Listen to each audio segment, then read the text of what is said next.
সার্থক। আমি শুরুতেই আজকে অনুষ্ঠানের প্রধান নির্বাহী মঞ্চে উপবিষ্ট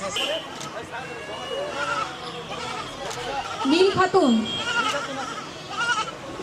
অবহেলিত দরিদ্র মহিলাদের স্বাবলম্বী করার লক্ষ্যে মূলধন প্রদান করা হয়। এছাড়াও অসহায়দের মাঝে শীত চিকিৎসা সহ কাপড় চোপড় প্রদান করা হয়।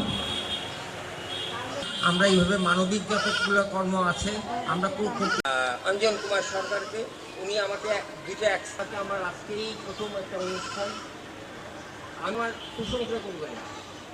প্রশংসা অনেক সময় থাকে, শালীন উনি লিখছিলেন, বলছিলেন একটা কলেবর আরো বৃদ্ধি পাবে এবং আপনারা যারা এই কর্মসূচির মেন উপলক্ষ হলো আপনারাই।